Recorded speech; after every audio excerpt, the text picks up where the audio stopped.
આ વખતની viral મટકા ice. અરે મટકા આઈસ ડીશમાં આપણે હવે નાખશું ડ્રાય ફ્રૂટ. હવે આવ્યું આઈસ્ક્રીમ. હવે પાડશું આમાં આપણે ડિઝાઇન. પાડશું આપણે ટોચા. સૌથી પહેલા આવશે કેડબરી. પછી નાખશું માવા મલાઈ. નાખશું આપણે કેસર મલાઈ. લાસ્ટમાં આવશે રાજભોગ. આ આવી અમૂલ ક્રીમ. નાખશું ડ્રાય ફ્રૂટ. પછી નાખશું ક્રીમ. આ છે માવા રબડી. એટલી સ્ટ્રોંગ ને એટલી ઘાટી તો કોઈ નહીં બનાવતું હોય. બ્લુબેરી. એ પછી નાખશું કાચી કેરી. પાઇનેપલ. આવશે કલરિંગ જેમ્સ. કલરિંગ જેમ. બસ બસ બસ. હવે કેટલું નાખવાના? અરે હજી ફાટી તો- ગયો આ ગોળો હજી તો ફાટી ગયો હવે. આવશે, હજી તો આવશે. ફરી વાર આવશે અમૂલ ફ્રેશ ક્રીમ. ઓ બાપ રે બાપ. આ છે ઓનર. સાહેબ તમે શું વિચારીને બનાવેલી છે આ સીધી થઈ રહ્યા?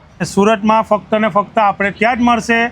બીજી કોઈ જગ્યાએ બીજી મળવાના કોઈ જગ્યાએ નથી. મળશે નહીં. આ મળશે ક્યાં સાહેબ? આ મળશે આપણે ન્યૂ રામ ઓર Shyam ice dish, LP Savani road, performing art સેન્ટરની બરાબર સામે. અરે પણ આ ગોલો ખાવો હોય ને તો આ રીલને ફટાફટ તમારા ફ્રેન્ડ્સ અને ફેમિલી ગ્રુપમાં શેર કરી નાખજો. અને કોન્ટેક્ટ નંબર, લોકેશન એ રીલમાં દર્શાવવામાં આવેલા છે. તો ભાઈ આ આઈસ ડીશની મજા લેવા માટે પહોંચી જ જજો.